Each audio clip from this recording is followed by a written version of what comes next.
Salut mes petits pragmas. On a notre cher Arnaud Rousseau, président de la FNSEA, président d'Avril aussi, qui est vraiment pas content. Il est colère. Ah, il est colère. On se demande pourquoi, hein. Parce qu'on peut pas trop compter non plus dessus pour défendre réellement le mouvement de la révolte agricole, ou de la colère agricole, ou de la grogne agricole, appelez ça comme vous voulez. Salon de l'agriculture 2024. Pas question qu'Emmanuel Macron déambule dans les allées comme d'ordinaire, selon Arnaud Rousseau. Et rappelez-moi, vous bouffiez pas ensemble à une époque? Ah non, mais vous êtes plus copains, d'accord, ok. Tu vois, c'est le problème, tu vois, quand on a des trucs comme ça, ben c'est que ça te poursuit, quoi. Hein. Et comment tu veux qu'on fasse confiance à quelqu'un qui bouffe avec, justement, celui avec qui on doit négocier? C'est pas possible. Pour Arnaud Rousseau, président de la FNSEA, le salon de l'agriculture doit rester un lieu convivial d'échange avec le public. Je vous avais pas dit que la FNSEA nous la sortirait celle-là? Mais non, mais révoltez-vous, mais en silence, faut qu'on reste dans la communication. Hein, je vous l'avais dit hier je vous l'ai dit. Un lieu convivial d'échange avec le public comme d'ordinaire. En revanche, les exigences vis-à-vis du président de la République et des politiques ne seront pas ordinaires. Ouais, d'accord. Alors, explique-moi juste pourquoi. Si t'es tellement en colère que ça veut dire que t'as pas été respecté. Donc pourquoi t'as mis des bâtons dans les roues à la coordination rurale quand il était question de bloquer Rungis? T'avais pas vraiment une volonté de bloquer Rungis, en réalité. Donc là, tu veux qu'on te prenne au sérieux maintenant? Bah non, t'as grillé tes cartouches. Mais t'as grillé tes cartouches. Là, tu ne fais que suivre le mouvement parce que tu sens qu'il t'échappe. Mais c'est bien. Au moins, tu prends tes responsabilités. C'est la FNSEA qui prendra si jamais il se passe quelque chose. Ah bon, on sait pas. On sait pas, en tout cas, tu l'as dit ici.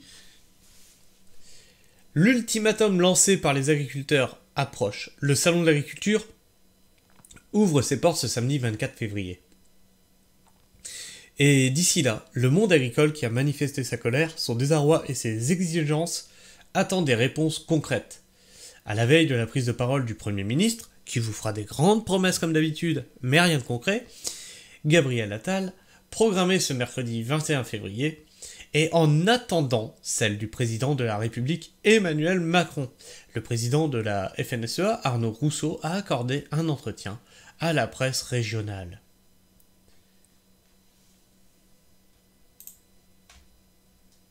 Attends voir.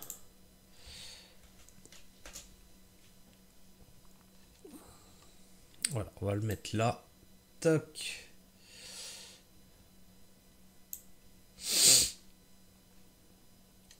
Donc, à la presse régionale.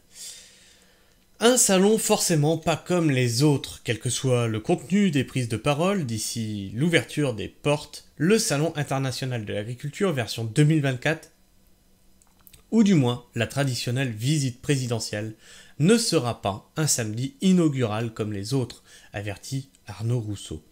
Tout en nuançant le propos. Cette manifestation demeure un rendez-vous important avec le monde agricole.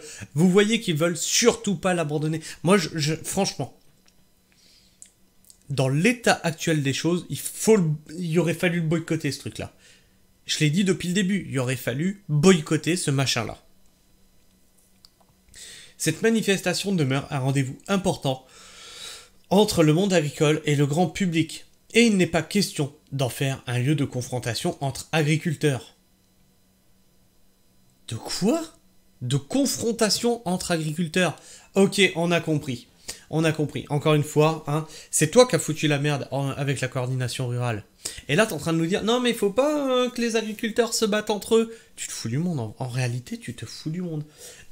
Les agents du système. Vous en avez un exemple concret ici. Voilà.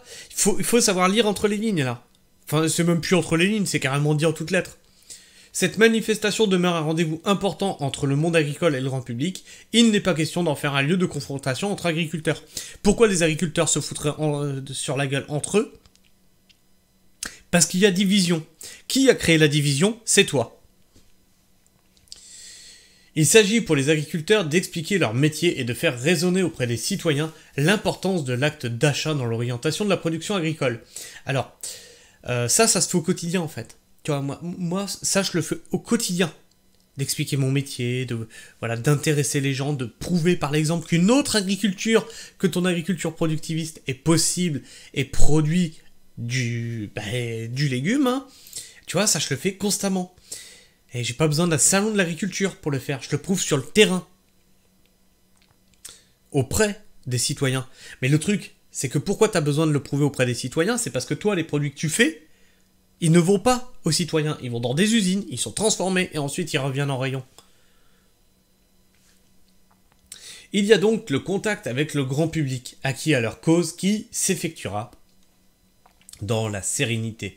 Et le contact avec le gouvernement et les politiques. Si Arnaud Rousseau se garde de parler des manifestations, il met en garde. Il n'est pas question qu'Emmanuel Macron déambule dans les allées comme d'ordinaire. On va lui faire savoir en amont.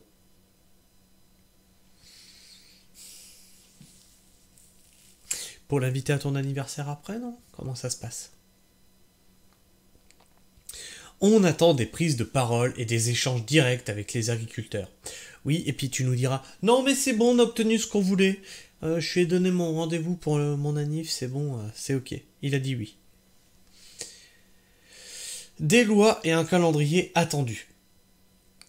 Et les annonces attendues sous 72 heures ne changeront pas grand-chose à cette volonté d'échange direct avec le chef d'État, le jour J. D'autant qu'on ne va pas changer le modèle agricole d'ici samedi, lâche Arnaud Rousseau au sortir d'une entrevue avec Gabriel Attal. Le Premier ministre devrait ce mercredi faire un point sur le suivi des mesures d'ores et déjà engagées. C'est Emmanuel Macron qui se chargera d'annoncer. Le syndicat attend des faits.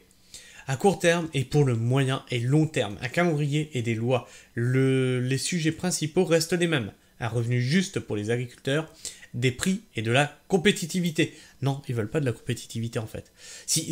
Ils veulent pas de la compétitivité, c'est pour ça qu'ils sont contre les accords de libre-échange. Une simplification administrative, des avancées précises sur les questions du stockage de l'eau et de l'utilisation des produits phytosanitaires sur l'Europe, sur le pacte vert et les importations de produits ukrainiens entre autres. Là où ça coince encore. Il y a encore une... Là où ça coince encore. C'est que vous vous êtes pas assez penché en avant. Ça coince un peu, tu vois. Il y a encore une semaine, on avait l'impression que le gouvernement jouait la montre. Non mais attends. T'es président de la FNSEA, le plus gros syndicat agricole. Je suis que dalle, moi. Je suis rien. Je suis bête et méchant, tu vois. Je suis un abruti. Je suis tout ce que tu veux. Je suis pas plus intelligent qu'un autre. Remonte dans mes vidéos, je l'ai dit, ça. L'État jouera la montre parce qu'il sait qu'à terme, vous allez retourner dans les champs. C'est une obligation. Il y a encore une semaine, on avait l'impression que le gouvernement jouait la montre. Il a enclenché depuis les réunions sur les différents sujets de revendication. Fait remarquer Arnaud Rousseau. Oui, comme de par hasard, juste avant le salon de l'agriculture, dis donc. Oh, bah, comme de par hasard. Sur certains, on approche du consensus, comme sur la question des importations du produit ukrainien. Tu peux nous en dire plus? C'est quoi le consensus? C'est l'arrêt total? C'est des quotas? C'est quoi? En revanche, sur le stockage de l'eau et sur les phytos, on sent encore une gêne quant à la superposition administrative. On n'est pas du tout raccord pour le moment. D'accord. Et là-dessus, là, t'approches d'un consensus avec ton gouvernement. Sauf que, je te rappelle que ça, l'importation des produits ukrainiens, c'est décidé à l'Union européenne. Donc, quoi que dise le gouvernement, l'Union européenne dira j'en ai rien à foutre. Tu fais comment? T'en as déjà eu des exemples concrets? Tout ce qu'on t'a promis, le lendemain, Ursula disait mais non, mais en fait, non, mais c'est pas comme ça que ça va se passer. Je sais pas comment vous arrivez à des postes pareils pour être aussi naïf. Enfin, vous êtes pas naïf, vous jouez les naïfs en fait. Enfin bref, je ne sais pas ce que vous pensez de tout ça en tout cas. N'hésitez pas à me laisser votre avis et vos opinions dans les commentaires. N'hésitez pas à en débattre entre vous, dans le respect mutuel. Si vous êtes encore là en fin de vidéo, n'hésitez pas non plus à vous abonner. Ça me permet d'être mieux référencé et plus visible dans cet algorithme qu'est YouTube. Et puis, vous pouvez aussi activer la petite cloche. Ça, c'est pour vous. C'est pour ne rater aucune de mes sorties vidéo. Enfin, si vous êtes encore là en fin de vidéo et que vous savez pas quoi mettre comme commentaire, parce que c'est pas toujours facile de trouver quoi écrire, mais que vous voulez me signifier que vous avez bien vu la vidéo, vous pouvez toujours me laisser un like ou un dislike pour me signifier que vous l'avez vu, mais que vous aimez pas du tout ce que je fais ou que ma tranche de barbu ne vous revient pas. En tout cas, moi, je vous fais la bise, prenez soin du sol et restez pragmatique. Ciao.